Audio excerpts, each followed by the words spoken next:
Yeah, good evening, ladies and gentlemen. Talk Nights with Beezo. We back for another episode. It's your boy Beezo. I got my guy Nev with me. Nev, what's going on?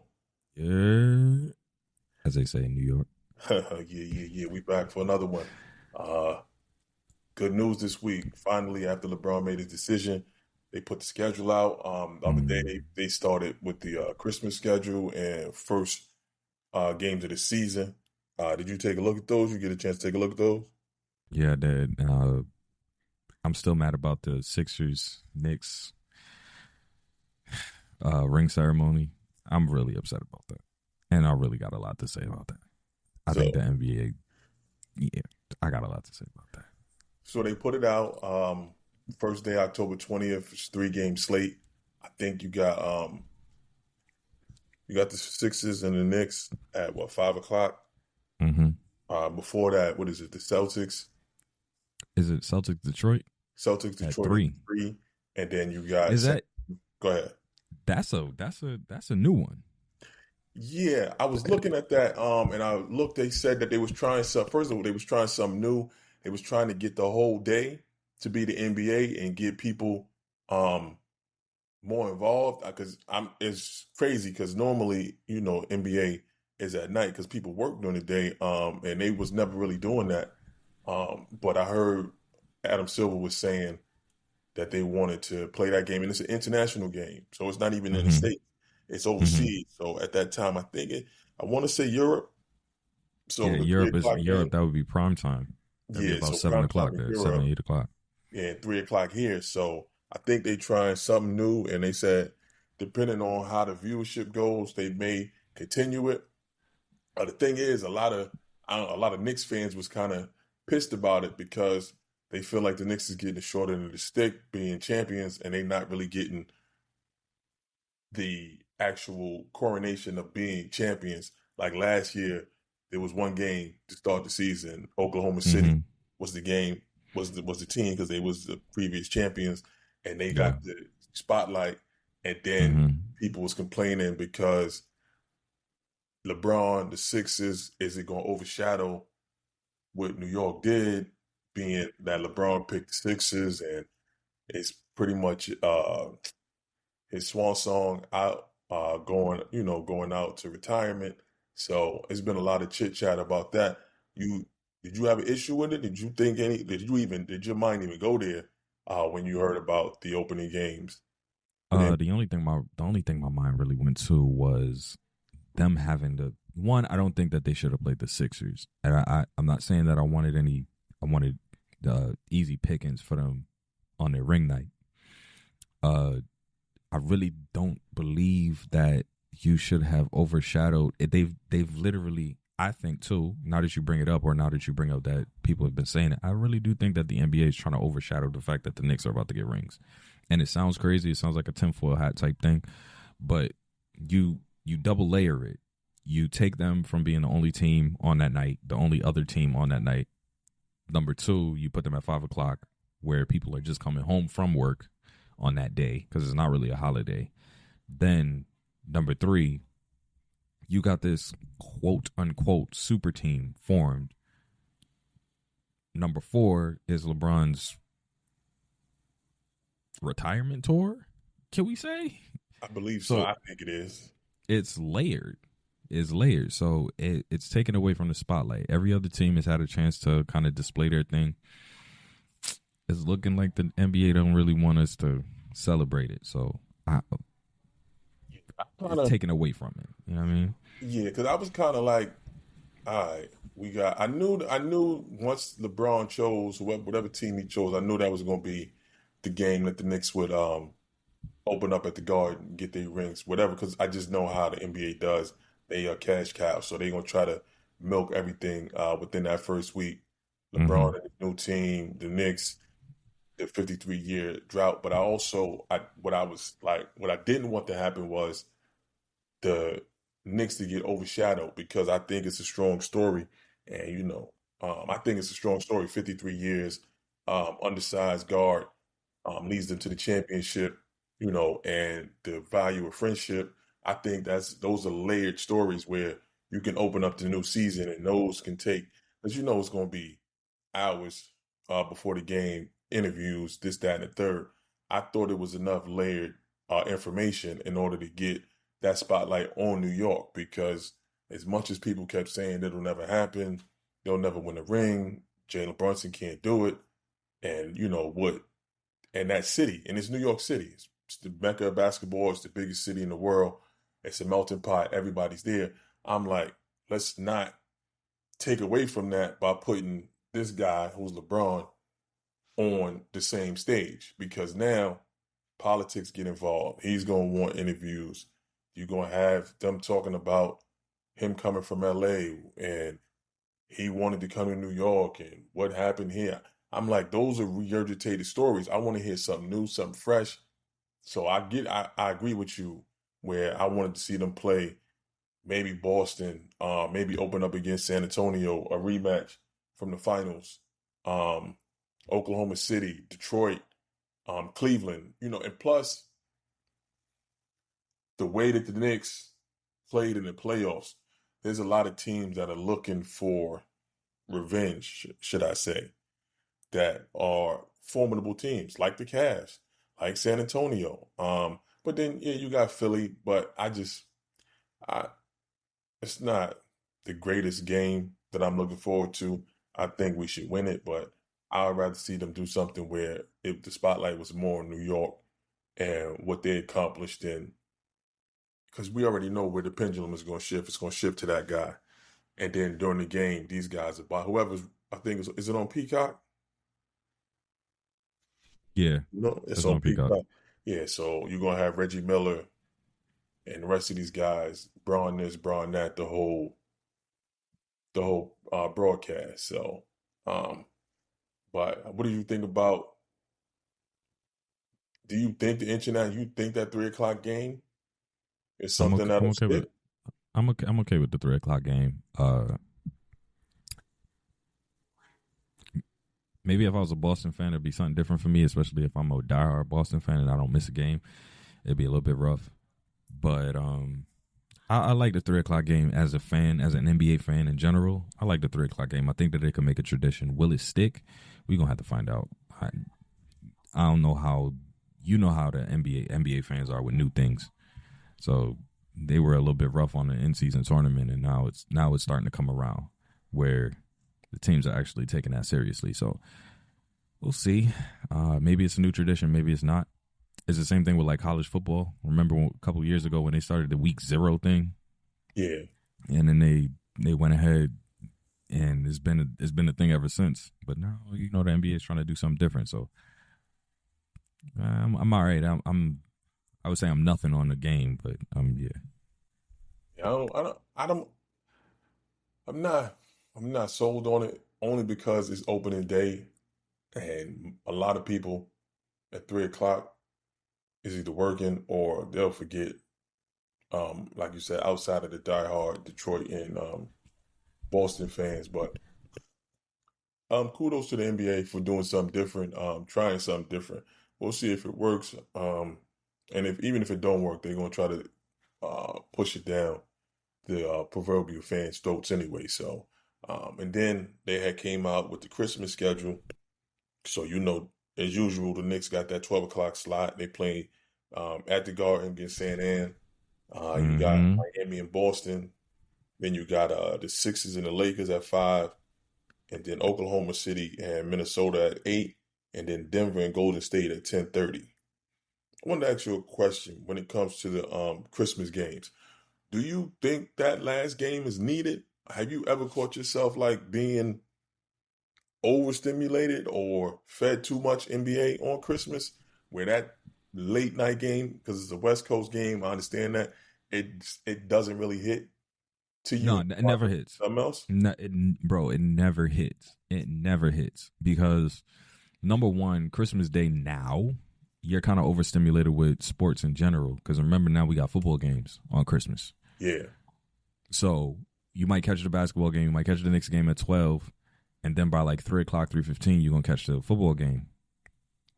You're done then. Why? I don't need to go back and watch basketball. Like it's not to say like I'm not a fan. Like I just don't want to go back and watch basketball. You're taking a lot the sports world in general is trying to take a lot of time away from family. And you and I both know we got kids and we got wives and things like that. We want to spend time with our families. We can't spend time in front of the TV the whole time. You understand? If it's Christmas Eve, all right, yeah, you can make a nice slate for Christmas Eve, but Christmas Day, 2 games. I think 2 games would be most appropriate. Make one at 12, and then you make the next one at 3, maybe, and you can put that one on while the NFL game is on. But let everything be done early. I really don't think Christmas night. I got my traditions, man. I stay after maybe the football game is done. I'm watching Home Alone. After Christmas gifts and everything is open, Home Alone 1, Home Alone 2, and then yeah, Home Alone 1, Home Alone 2, and then I'm going to bed. You know, you understand what I'm saying? Absolutely, because we got we do this Christmas every Christmas. We watch this Christmas after we eat with the family. My daughter, she loved that movie, so we made it a tradition to watch this Christmas. And I get what you're saying, because normally, for me, I'm always catch the Knicks game at 12 o'clock. Sure. And then that 3 o'clock game, I'm usually in and out because I'm usually helping my wife put stuff together or whatever the last things is that's need to be taken out and fixed. And then we start eating probably for that last game. And so I'm kind of like, unless it's a premium game of a team that I want to see at 5 o'clock, I'm usually checked out. And I know them 8 o'clock games and 10:30 games, it'd be so much going on. Like you said, you got traditions and other things. So I just wanted to see, because I was like 5 games, and then that 10:30 game, I'm like, it's never nothing where I'm like, I'm intrigued to see those two teams play, and it's late. I'm like, and by that time, my wife is usually sports fatigue. She like, yo, turn this off. We got put something else on. So I always wondered if other people thought like that, if it was too many games. And now it's even more stuff with the football games, because I'm like, do I really need football on Christmas? I got football on Thanksgiving. That was always tradition, football on Thanksgiving. I never looked at the NBA doing, games on, usually it's NFL traditional time slots. So it's a lot.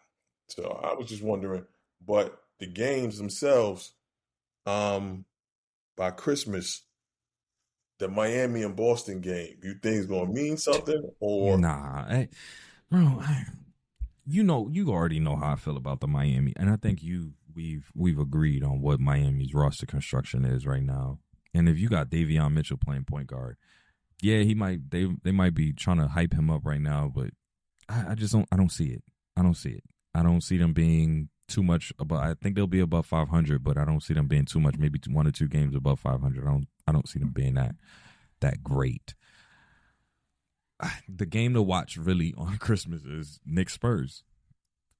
And that's not me being biased, is actually what it is. I think out of all people, and I've had this opinion from the time that they lost the finals, I feel like the Spurs, for the duration of whatever Wemby's career with them is, he's going to pinpoint the Knicks as the team that's his biggest rival, regardless of how long we contend, regardless of how good we are or how bad we are, whenever, God forbid it ever happens again.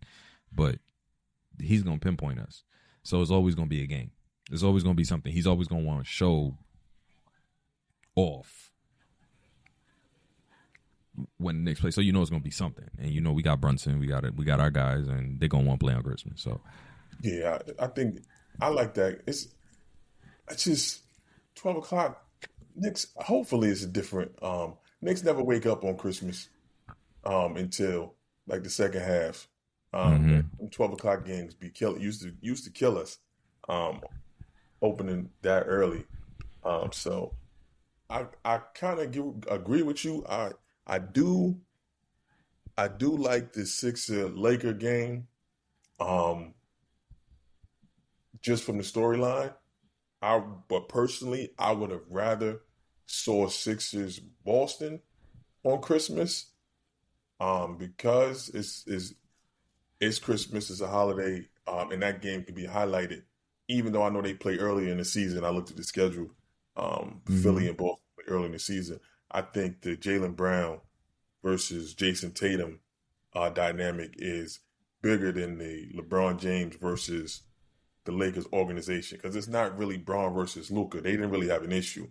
I really think it was more Braun versus the organization, the Lakers organization. So, so you saying to me it's not really Braun versus Bronny? I mean, I thought that's what No, they. I thought that's what it. It's not really Braun no, versus Bronny. no. You know, what I mean? The first father son matchup in You know that's gonna Christmas be a Day headline. history. It's gonna be a Absolutely. headline, but ain't nobody checking. Ain't nobody care. Nobody really cares for that, other than the people that want to make money off of them. I really think it's gonna be Braun versus the organization. Um, I think Luka should come into the season with something to prove because he's now the man in LA. And from looking at the way the schedule was released, they not on opening day. I think it's the first time in what since Braun got there that the Lakers Mm-hmm. have played on Mm-hmm. opening like the first 2 days of the season. Mm-hmm. So Yeah. he Yeah. might have a chip on his shoulder for that. And then the number of televised games. I know us as in the Knicks, OKC, and Philly have the most, which is 34 out of Which is, I 34 think, national televised games. which I So think is ridiculous, bro. what, Which having I think is 34 games yeah, and televised? be unproven. Yeah, it's box office because it's LeBron James on a different team. But man, come on, man. You know these decisions not made within the 94 feet of the court. They made by these people that sign the checks, man. So I get it. I already knew how that was going to go down once whatever team he chose that they was going to get, if not the most TV games up there, like between in the top three. They just happen to be tied for first. Um, Mm-hmm. so I get that. But I think I really like that game at was it 5 o'clock? Yeah, 5 o'clock Eastern, because I think Luka's gonna have something to prove, and I think Braun Luka wants got to a lot show. to prove. Yeah, and Luka got still, a lot to prove because even his without Braun, just coming off an he got a lot injury. to prove because a Yeah, lot of people are talking about. I think there was a little rising debate about him being better than Jalen Brunson, and somebody had said that he can't be better than Jalen Brunson right now because Jalen Brunson just led his team to an NBA championship, and Luka's been in the league for how long and hasn't done the same thing. So it's Luka versus the world at this point. yeah, and it's that's a big debate, especially right now, the way Jalen Brunson has progressed and his game is matured, and Luka's Luka. Offensively, he's a magician, a maestro, but them injuries and that plays a factor. Best ability is availability, so that plays a factor into it. So yeah, he should have a chip on his shoulder. He should come in, like he always does early in the season, slim down. I think last season he kind of kept his weight down, but he still wound up getting hurt. Mm-hmm. He got a whole new bench. He got whole the little white quartet behind him starting. So we'll see how that goes, but I think they're going. The white quartet is crazy. It's White crazy over quartet there, is man. insane. It's crazy over there. Like, so he should be on this game. Like, he was walking triple double, so it shouldn't change. But I think that's gonna be a good game on Christmas. And then, of course, you know how we do, Knicks fans. We love to see us play on Christmas, but I just think the other games can be on Christmas Eve. I think they can split. I think they can do a 2 day thing. And I think does the NBA play on Christmas Eve, or is that a day that they have no games? Not sure. Mm, I don't remember Christmas Eve games. I don't remember I any don't. Christmas Yeah, Eve. I know it's like sometimes they have like certain joints where there's no game scheduled right before that holiday. I think they should do 2 day. I think they should make it a 2 day extravaganza where you have two marquee games on Christmas Eve and two marquee games on Christmas, and that way you keep people engaged with those late night games as well, because most people have Christmas Eve off. So then you can schedule those West Coast games a little bit earlier, so Hmm. people on the East Coast not up till 2 in the morning, Yeah, because they was because people been but up anyway, and if we up that's anyway wrapping gifts. So that's another if thing. People be up wrapping gifts. hmm and if that's the case, I mean, you talking about probably starting Well, nah, you should split it up in 2 days because I was thinking about pushing everything backwards, like maybe start at 11 o'clock in the morning. But nah, you splitting it in 2 days is probably actually genius. Yeah, Splitting it into 2 days is actually genius. especially, and like we said, because of the football thing, now that they put football games on, I really think they need to sit down and think about that because you get fatigued and people just be having the TV, even though you get the viewership but people having the TV on and just to have something on in the background and you're not really paying attention to the games unless that's your actual team you root for and you want everybody to be involved. And at this point, with I think it's Denver and Golden State, unless Golden State come out the gate and show that they're a top 14, ain't nobody really Yeah, nobody's checking for Golden State. staying up for And that. their So and their versus GM Curry, just said that they're building for the future, quote unquote. yeah. So They're not planning to contend right now. So yeah. I don't really want to see Golden State outside of seeing maybe Curry drop 30. And with that Because said, Draymond that didn't may be even. the only intriguing storyline right there. Anyway, come Christmas, if they are planning for the future, is are you going to trade Steph Curry by the deadline? Has he made noise and sit there? Because if they come out losing, and he make noise and say, "Listen, I'm 38, get me up out of here. Y'all planning for the future. I'm trying to win now." Then that's an intriguing storyline that people will be tuned in for because he's asking to be traded, and the trade deadline is right around the corner from Christmas. So I could see that absolutely. But besides that, ain't no point in them late games to me, honestly. Mm-hmm. So, but yeah, so that came out the other day, and then today they dropped the full schedule for all the teams. Did you take a look at any of the Knicks games at all? No, I did not. I'm not even going to cap to you right now. I did not. I didn't even know they did drop the schedule because I haven't been on my computer for most of the day. On a day Oh, off, I be trying to actually take a day off. Right? Like, but I hate it. let me see. I'll pull it up. I'll pull it up. No, it ain't. I mean, it ain't. I'm looking at it. It ain't too bad. The only thing I seen with them is they got I as like that. usual. Yeah, these first few games are ooh. Yeah, they put a little gauntlet in the first 10 games. Timberwolves, Sixers, Yeah, we got. Celtics. Yeah, we watching the Bulls. I'm okay with that.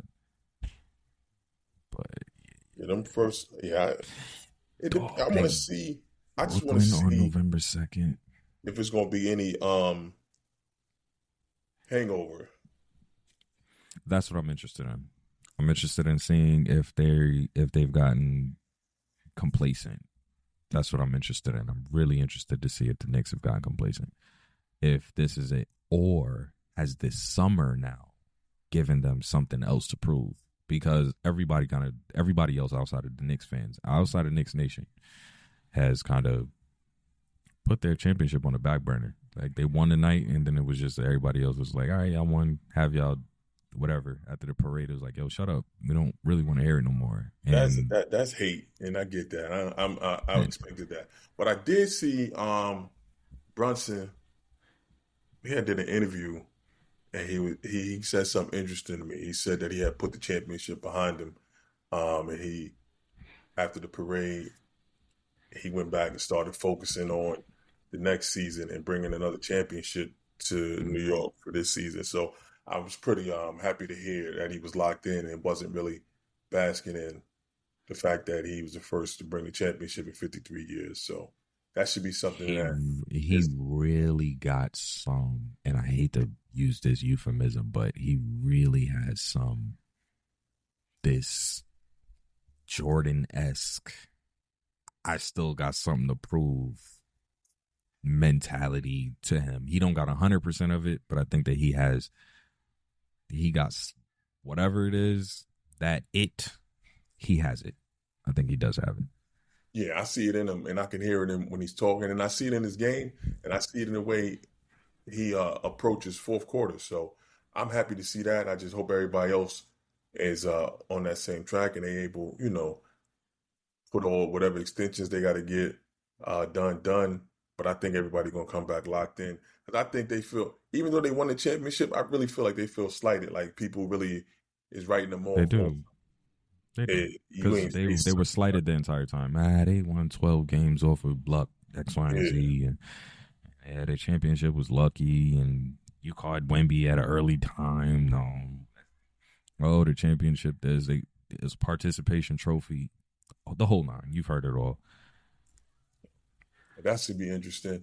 And then, speaking of the Eastern Conference and new players, we got the Kawhi Leonard situation, who's supposed to be a Toronto Raptor at this Uh-huh. point in time, but the trade is being Mm-hmm. held up because of the Pablo Torre story about the owner and circumventing the salary cap and giving, they signed Kawhi Leonard, but then they was getting him side deals with some of the companies that was invested in Intuit Center, which is the new building they built out in LA for the Clippers to play in. Right.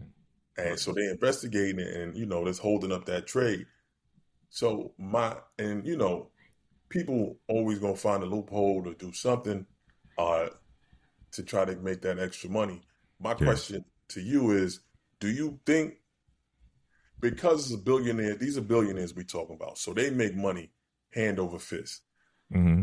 Do you believe that it was really a bad thing that Kawhi was getting these deals to actually get his money and keep the salary cap so they can get other players? Or do you think they need to remove the salary cap that they have in the NBA because it is billionaires we dealing with, and these guys should be able to make X amount of money without it being a hard cap on teams, which would then, you know, keep people, because I'm pretty sure Kawhi not the only one that did it. He just the only one that got caught at the moment. Do you think they should lift the salary cap so people, No. guys don't have to So do this? no. I don't think that they should lift up the salary cap. I think that the salary cap should stay there. I think that the salary cap has been good for basketball. You've had it since probably about the 80s, 90s, the early 80s, late 80s, sorry. You've had that. What I think they should do is remove the second apron. They should remove the second apron and go back to the small luxury tax that they had just a couple years ago. Um, based on competitive balance. It keeps teams honest, it keeps teams competitive, everything like that. But now we talk about Kawhi and taking things outside. I don't think that there should be an issue with a owner being able to offer a player outside endorsements. If he can get you some outside endorsements, I don't think there's anything wrong with that. The more I sit down and think about it, it's just like, yo, me and you we get hired at a job, and our boss is like, yo, I could put you on to over here to get a car. I could put you on over here to go get a house. I could put you on here to go get all of these things, and those are benefits of knowing your boss. You get what I'm saying? Mm-hmm. If they say, hey, we can give Kawhi, and he never shows up in an Intuit commercial, it's fine because his boss got him that connect. Why don't we question? Like, for example, and I'm not giving any credence to anything, but the Knicks are their shadow, they call it shadow where in the league, they're heavily endorsed by Nike. The Knicks are a big Nike team. The first team to go into the Knicks, they're closer to Nike than any other shoe brand. Why aren't you checking into Jalen Brunson? He's a Nike athlete. You get what I'm saying? Like, you gotta, whatever's good for the goose is good for the gander, is one of my grandparents used to always say. Yeah, he got a couple endorsements. I don't think anything is wrong with that, and maybe I'm wrong, or maybe I have all the gory details, but I don't think that something should be wrong if this is my player and I'm saying, hey, I could toss him 2 endorsements in order to make up for whatever he might be losing by signing here. I don't think that anything should be wrong with that. See, and I think what people was trying to say is like it's a oh man, what's the words I'm looking for? Conflict of interest. Mm-hmm. Because he signed Steve Ballmer, who's doing the deal. So he signed to the Clippers, and then they signed him to a certain amount. But then to make up for the money that he left on the table, Steve Mm-hmm. Ballmer had him invest in companies that actually are directly linked to the Clippers. So, I Mm-hmm. mean, I get it. I understand. I don't think he's the first player or the last player that will be able to do it. I just think, unfortunately, whatever investigations was, he got caught. And now it goes to, so what is the ramifications? Because if they're not harsh enough, it's not going to stop another team from doing it. If you sit there and say, "Here, pay $1 million fine," you lose 2, 3 draft picks over the next 5 drafts. Your team's gonna look and say, "Oh, that's all it costs for that. We're gonna keep doing this." So is that one thing they do, or do you suspend Steve Ballmer for a year from being at the games, and then do you suspend Kawhi Leonard? Is it that serious?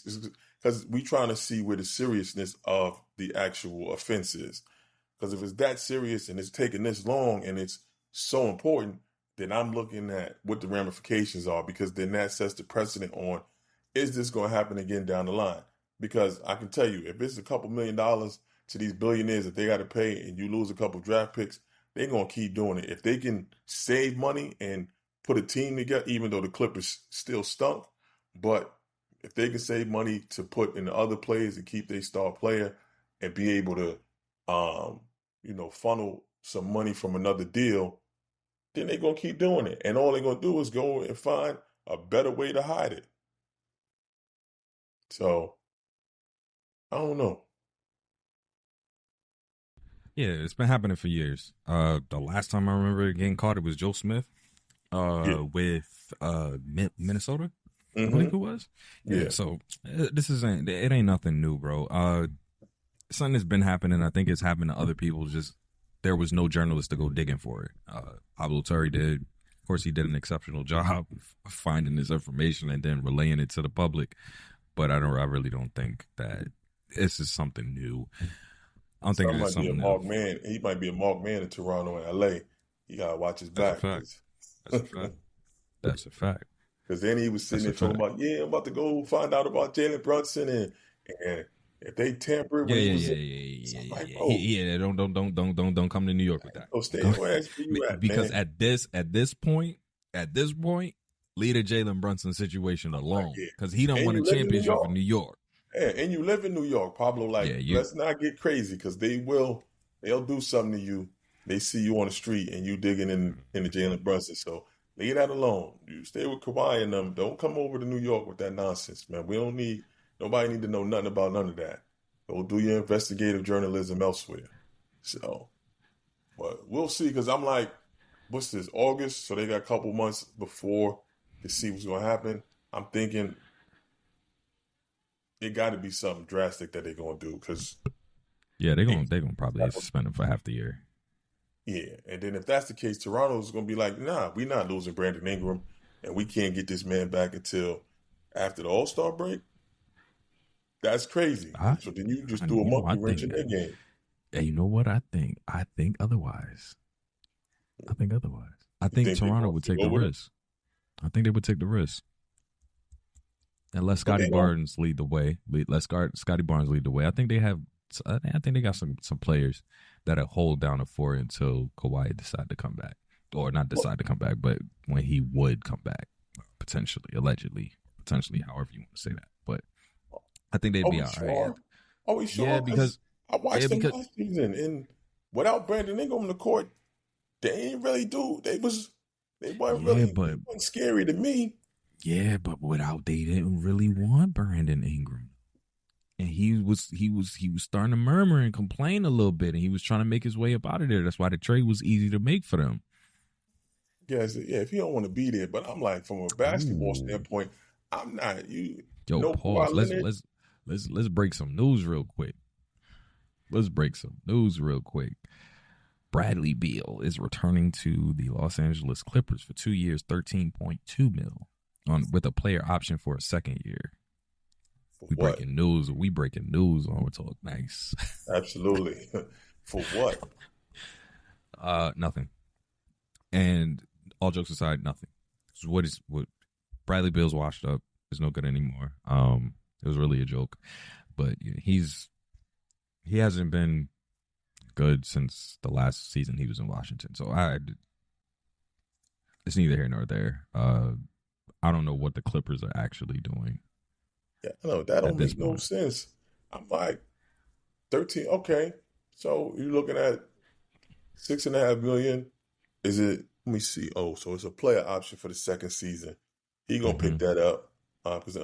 But the Clippers been uh, they've They've been been moving. Scooby They've Doo been moving boys kind of. for They've been years. moving kind Like, of yeah. weird. Weird, yeah. Like, what are you doing? Are you trying to contend? Or are you trying to tank? What's going on? Like I don't. What you got?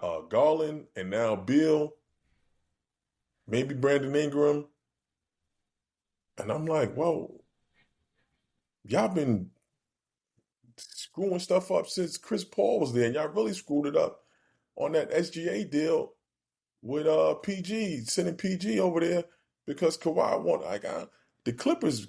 They make me scratch my head. Like I don't, but shout out to Bradley Bill. Get your bread. Hopefully he healthy. That was his problem last season. That was his problem the season before that. It's probably gonna be his problem this season. He's not gonna be healthy. He hasn't been healthy. It's been a So couple years. He hasn't been healthy. and So so I mean, good luck to them though. it doesn't move the needle, but to give him more than the veteran minimum is crazy to me. Yeah, I don't. I guess that's just off of. That has to be off of. Let's hope he is a shadow of who he was. If he's completely healthy, and that's a big if. So I mean, Clippers is going to clip every chance they get. So I'm not. It don't surprise me that they would do that, but it don't move the needle neither way. And speaking of Clippers and LA, shout out to Russell Westbrook, who My retired, guy, who retired. my guy, Um, huge. I'm a my huge guy, Westbrook fan. huge. Triple dub every day. So congrats to him on that first ballot of Hall of Fame coming up in a few For years. and it's Absolutely. and it's and I heard somebody say yesterday, and he's an enigma. And yes, we gonna scream from the mountaintops all the things that he did wrong, the way that he played, what the flaws in his game were. But as loud as the disrespect is, the respect should be louder. Yeah. The respect should be louder. The respect should be so loud for Russell Westbrook. And that's not just because I'm a fan of his. I'm a huge fan of Westbrook. For most of his career, I followed him around. And outside of a Knicks player, that was literally my guy. I can't be more proud of a career. I mean, I'm not happy about the way that he went out. The Sacramento Kings, he kind of went on a journey. But, But yeah, but you don't remember the OKC days. Um, he was man. He was on that court. He gave 110%, and he was just a 110. blur on both sides of the ball. He got his MVP season, multiple All NBA, the most triple doubles, passing Oscar Robertson, and most people never thought that would happen. And he kind of did that with ease, and With ease. so athletic, and it's just he was And crazy. It a was crazy. and an underrated and a lot of people gonna say it, but an underrated playmaker. Yeah, Underrated playmaker. Because you don't average a triple double without being a decent playmaker. yeah, and with an underrated playmaker and a shaky jump shot Mm-hmm. for the most part. So he really put pressure on the defense. He really drew the defense in, and he was able to um, make those reads. And it made it difficult because he was still keeping you honest because his pull up, his mid range pull up was still good. Um, and then once he gets you in the mid range, you really had to commit one way or the other. Because if you Mm-hmm. didn't, he was putting it on somebody's head top immediately Mm-hmm. um, in the paint. So yeah, but shout out to Russ, great career. Can't wait till they induct him in the Hall of Fame. He absolutely deserves that. Is Uh, he more? Let me ask you a question, and I don't want to prolong anything, but let me ask you a question: is he more OKC than KD? Does he get more respect than OKC than KD? I in think my that's it. opinion, yeah, KD ran up out of there. KD got going when the times got tough.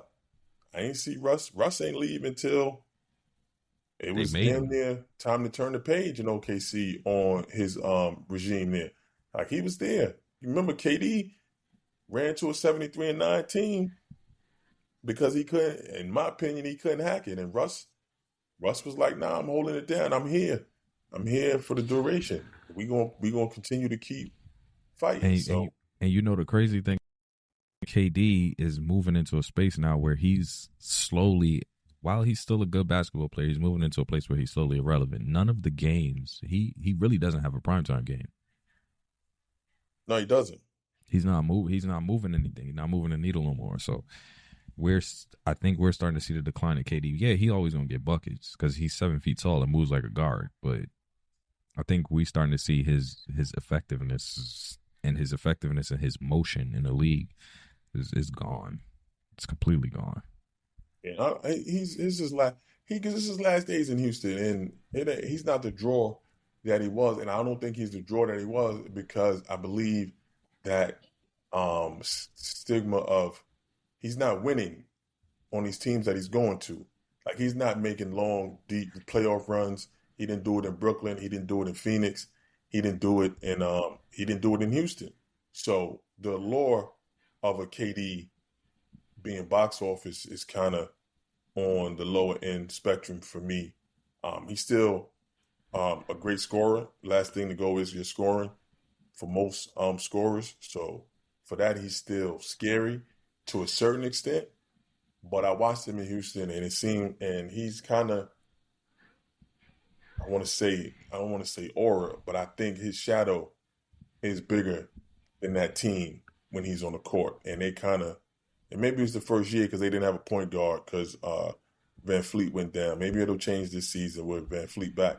But it seemed like when he's on the court, everybody was looking at him and waiting for him to go instead of playing their game. So I don't know. But for sure, Westbrook is OKC solidified before KD, in my opinion. And that's just because he left.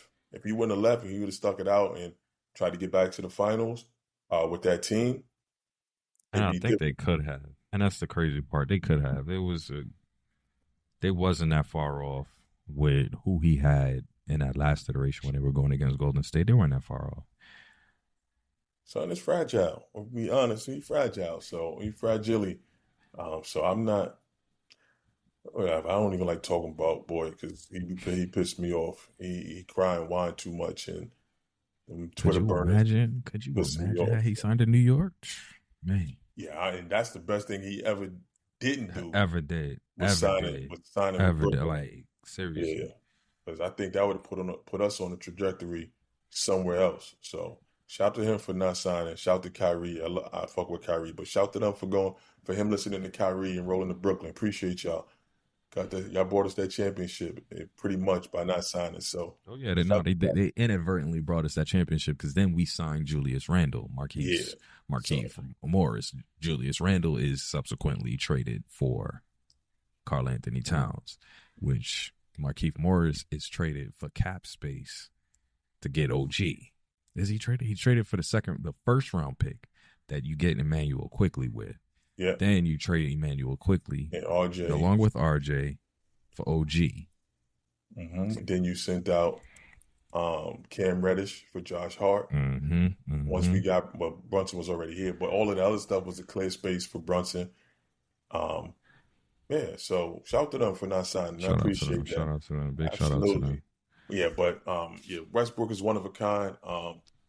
He's really once in a generation type player. Yeah, you ain't saying anything like him Yeah, again. you're not seeing nothing like that, especially with the way these guys, these young guys come into the league. That pressure he put on the rim, I haven't seen that from anybody in their prime since I've been watching basketball outside of Dominique Wilkins. I think Dominique Wilkins, he put pressure. I don't know if you ever seen highlights of Dominique in his prime. Yeah, of course. The only person I think that was close to that, and not anything crazy, but the only person I seen that was even close to that, but injuries kind of ravaged him from getting away from that, was Derrick Rose. Yeah. Early Derrick Rose. Yeah, D Rose is another one that pressure on the rim is incredible. And Westbrook was able to do that and for the most part stay healthy throughout his career, until as Father Time catches up. But in his prime, it was incredible. Like he and shout to him. I respected his game in the way he played. So, and I think Yeah, that's the way a lot of veterans are starting to see, because usually you get the veterans, they want to jump on these teams and try to win a championship by being the 15th guy. But the way that second apron is going and the yeah. money is not there. So a lot of guys are like, you know what, F it. Let me just retire, get it out the We way. I we ain't collective chasing none of this shit. for Yeah, sure. We collective bargaining in a couple years too. So yeah. that So, second apron, the way that it's handicapping everybody, the NBPA might look at it and go, "Hey, man, y'all got our players out here taking team friendly deals to keep these teams together. Y'all gonna have to move the second apron." yeah. And Everybody not that leaving 100 million on the table. You heard oh Melo. He said oh immediately, I'm not leaving that. I don't know what y'all gonna do, but oh give me all my money. And there's a lot of guys that have that mentality than Jalen Brunson's mentality. And that's where it's gonna be friction, and that's where you could lead to a lockout because owners, they billionaires for a reason. They cheat. And the players, I need all my bread because I could blow out my need them all. I need all my money immediately. So, but that's for, down the line. Right now, they got to deal with it, and that's cool. And that's good for the NBA. So, on the other opposite end of the spectrum, we got the women. I don't so know if you heard about the whole Ennis Cantor or Ennis and Freedom, the Royce Royce White White. nonsense. So Yeah. basically, I think one of the coaches had made a comment about trans women, and I think they wore a shirt endorsing the trans kids Mm-hmm. to one of the games, and then your resident MAGA Indiana Fever Sophie Cunningham came out Mm, and spoke on it about natural women being in the NBA. So Royce White goes and he says, I'm declaring for the WNBA draft. First, Ennis Cantor did it, put out a little ad. I'm declaring for the WNBA as a woman. Then Royce White, who's a failed politician, who's a failed NBA player, who can't even get the games because he doesn't, won't fly on he's the scared plane. to Mm-hmm. fly. So he puts on a wig and says, I'm declaring for the WNBA. The whole thing, I'm sitting here and I'm like, they making these things be a thing, but there's no trans women playing in the WNBA. There's no trans women that are asking to play in the WNBA. This And was a coach. as far as we've checked, there are no Yeah, trans there's women in not. There was a college basketball either. and this is in the pro sports. Now, there's trans athletes in college, which is an amateur sport, but in professional sports, professional women's sports, there's no trans women that play in professional sports. Mm-hmm. Outside of, I think there is a French league, and there's a trans player that plays in a French women's league, and people try to bring this up and say, "Oh, well, she specifically says she's never been asked to play in the WNBA. She doesn't want to play in the WNBA, Mm-hmm. so that excludes that." So I'm like, where is the vitriol coming for something that is fictitious? Because there's no trans women in the WNBA. Do you think there needs to be specific Clarification. bylaws that says you have to be born a woman to play in the WNBA, or is it something where this is common sense? I I think Because I just want one last point. Because in the NBA, I don't believe it's bylaws that says you have to be a man to play in the NBA, but common sense says a woman is not gonna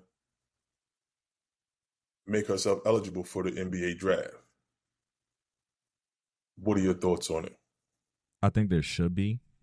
Uh, Number one, because of the space and the world we live in now. Everything needs clarity. Everything. Because at this point, people are habitual line steppers. They'll do things just because there's no direct law that I shouldn't do this. While I don't agree 100% with what Ennis Canner is doing, while I don't agree 100% with what Royce White is doing, or anybody who has tried, because I'm pretty sure there's other people who have tried, maybe content creators or whatever. I think that there should be a bylaw that states, because these things are happening. The trans movement is happening. We don't know when it's going to happen or when it's going to come to. Are we going to wait until it's literally knocking at the door to answer it or to make a law about it? And then at that point, it turns into a discriminatory act if you say yes. And it turns into a controversy if you say, it turns into a discriminatory act if you say no. And it turns into a controversy if you say yes. So I think you should prepare for what's coming. Because I think it may be, even if it's 5 years, 10 years, 20 years down the pike, it's coming. Pause. But we gotta kind of look at that, and that's where I differ. That's where I kind of veer off. But the uproar right now, where it's literally a fictitious situation, I think that people should be in the back preparing for it, and it shouldn't be something that we are having a headline conversation about. That's like me and you sitting down and talking about the Knicks losing game one of the finals. It ain't even happened yet. Yeah. So the 2027 finals, let's say, and it ain't even happened yet. So that's where I'm at with it. Like, I get it, and I understand that. I don't think men should. If you are biologically born a man, I don't think you should be able to play in women's sports. Just because, regardless, if you feel like you are however that goes, if you feel like you are a woman internally, and that's what you are, still born a man, so you have physical attributes that are dominant over a woman that is born a natural woman. So personally, I don't believe that they should be mixed.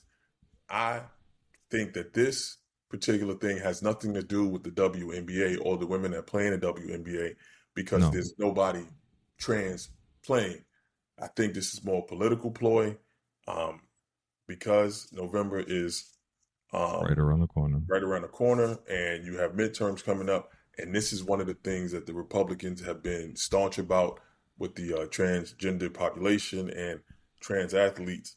And this has been in an amateur situation where, you've had some trans athletes compete against women. I don't think a trans woman should be playing against, I don't even know, a trans man, I guess, whatever. Pardon me, no disrespect to that community, should be playing against men, because, again, the discrepancy and disparity of strength is still a problem. So if that's always going to be there.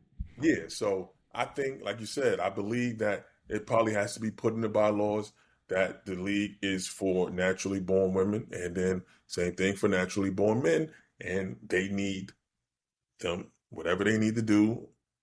Maybe they need the league for specifically. I don't think that's happening. But I'm like, because now you cause a bigger problem, because those people feel like they have rights. They feel like they should be recognized as who they are, regardless if we don't see them that way. They still feel like they are of a certain gender. But it's difficult. But I still think the two people that did it, I look at Ennis Canner as an idiot. I look at Royce White as an idiot, and I'm like, you're doing these things more for political value than actually caring about the WNBA and making sure there's fairness in the league, because there's nothing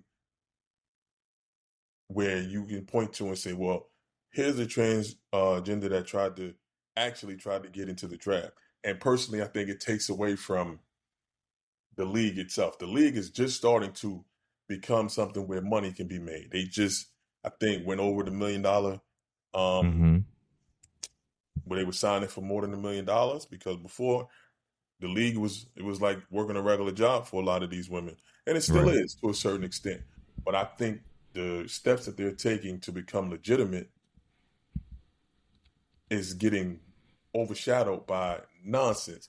You have Aja Wilson, you have Olivia Miles, you have Caitlin Clark, who's not even a part of this conversation, but the fact that somebody on her team opened their mouth, and this girl is not even good. I think she averaged like 5 points a game. She's not the main person on the team, and you got these silly ass MAGA people calling her a star and hijacking a league that is showing progress for where people are really starting to take a look at it because the skill set of these ladies is so advanced as opposed to 2000. Had the Houston Comets and the old guard. Now you look at Olivia Miles. She's making no look passes. She's averaging 20 as a rookie. She made the All-Star team as a rookie. I think the Kelsey girl on Indiana, she's becoming a star. Asia Wilson. You got Brianna Stewart. You got all these women that are Asia being Wilson, surprised. the GOAT. Like, she done started. She got her own dynasty out there in Las Vegas. So the league is growing. League is growing and is putting eyes on it from their play, not from nonsense, not from controversy. You understand what I'm saying? Like, this is 10 steps back for the league, and people just, well, they need to do. I'm like, they don't need to do a damn thing right now, but discuss it behind the scenes because nobody is legitimately trying to do this, and nobody even mentioned this shit until the coach says she stands up for trans people, which is her right as an individual. If she feels that, she didn't sit there and say, yeah, I got a transgender woman in the back. I'm about to suit up for my team and put them out there and let them play twins. She ain't say that. She just said, I stand with these people. And that's fine.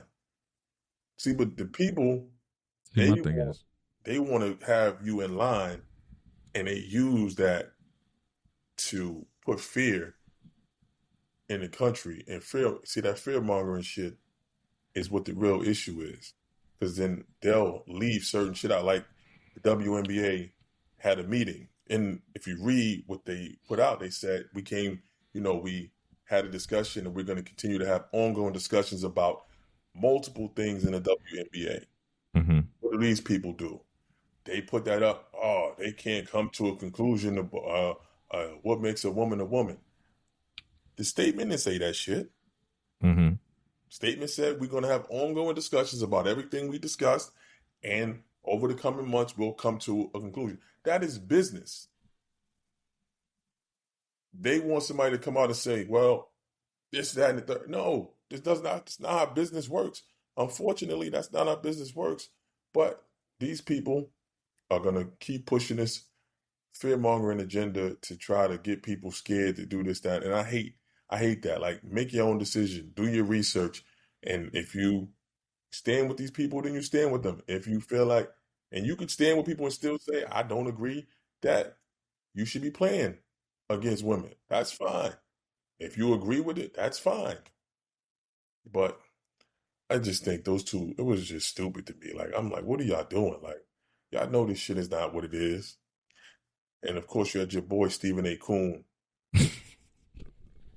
running with the narrative as well. And that's the thing. Like, you get these people that have mouths and they have a presence. And they're trying to be politicians. And he wants to be a politician. The thing is with all of that is, bro, look at it this way. We prepare for war without advertising it. So when the war does happen and we start to see the inklings of it, we already know, hey, we prepared. It's the same thing with this transgender situation. Prepare for it undercover. Let's not even talk about it. The public, we don't need to know about it. Let it be taken care of by the big wigs, the foreheads, the big heads. Let them take care of it. So when it does come to the forefront and we actually have to talk about it, there's always something. There's something that they already have a solution to it in place. Right. So somebody comes and says, "Oh, I'm transgender. I want to listen. We already discussed this. This is in the bylaws. Unfortunately, you're not eligible. You're not eligible for it." That's like somebody saying, "I'm 16 and I want to play in the NBA."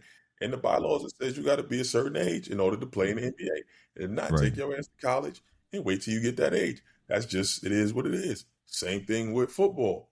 You can't declare for the NFL until your junior year, no matter how NFL ready you are as a freshman or sophomore. But these are things that they prepare for. You talk about it, you discuss it, and then you put it on paper and you put it in print.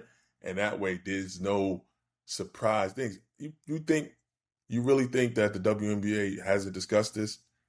with transgender being on the forefront of these political parties and the way both sides push either forward or against it, you think WNBA is that stupid to say, well, this is a women's league and they're doing this in the amateurs with transgender athletes? You don't think this is going to trickle down to professional sports at some point? Like, you can't be that dense or naive, but people are going to take advantage if you don't get in front of it. And this is exactly what they're doing. And I think this is more political than it is for any Yeah, sports entertainment at it's all. absolutely more political than it is sports. It's like 10% sports, 90% political. Yeah, especially you got Michelle Tafoya. I think she just won the Republican primary. Was it in Minnesota? Mm-hmm. In Minnesota, I think, or Milwaukee. Was it Minnesota or Milwaukee? So she's a former sportscaster, and clearly we see the party she's on and what they stand for. So this is where this goes into. Okay, I can use this for my platform. You understand how that goes? I'm a former Mm-hmm. sports analyst. I'm running for Senate. Look what's going on with these athletes. They try, and it's just propaganda. So, hopefully it's done right. Hopefully they can let these women um, start to keep flourishing and actually put focus back on these players, because I think there's a lot of dope, um, women athletes in the WNBA that have great skill set, and I think coming up behind them is a bunch of women that are going to transcend that sport to even higher Yeah. heights. Yeah, women's basketball is taking a step, because you got me to watch. I'm locked in. You know what I Yeah, mean? and it's been a minute because it ain't like this is it's a new league, because it's been about 20, was it 20, about, it's been less than 30, I know that, but 26, But 27 years, so it's still it's new. almost 30. It's almost Yeah, 30. so it's In still new. 97. Yeah, 97. So next year is 97, 30. right? Yeah, Mm-hmm. so about 30 in another year. So it's still new within the years, but it's still been around. And to see the evolution of these women, like, I watch some of these women with their handle, I watch them with their passes, I watch them, it's fluid. Nobody's dunking, but it's interesting now. People are more, like you said, you're tuned in because you see the highlights. You see that these women actually can play the sport. So, you know, I kind of liken it to like women's wrestling. I don't know if you watch wrestling, but women's wrestling and how it's evolved to now these women are doing, high fly acts. They're taking high spots. They actually are being able to be athletic. You're getting that because women in general are evolving to be the 6'1", 6'2" athletic sports athletes that either couldn't make it or was playing a sport that's not professional, so they transition to wrestling, or we got those that are that height and athleticism into the WNBA. So shout to the WNBA, shout to those pushing it forward and keeping it rocking. Definitely tuned in for that and tune out the nonsense that these people are trying to hijack the sport. And I hope they Sure. don't hijack it. Yeah, absolutely. With the politics, we don't need that. Yeah. Not for the best women's league right now Yeah, best women's league in in the world America. right now. So, Mm-hmm. but absolutely, we had a good time tonight. We touched Sure. on Always. a bunch of great topics. Great insight from you, Nev. Appreciate it as always. As Ladies always. and gentlemen, follow me on Twitter _BEEZO___.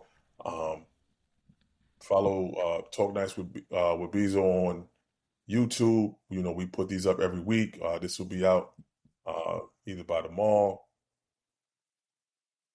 or the weekend. So we definitely appreciate y'all tuning in. Tell a friend to tell a friend, tell a relative, tell anybody. Let them listen, let them hear, give us your feedback in the comment section. We appreciate it all. Now, if you want to talk to the people, go ahead and talk to the people, man.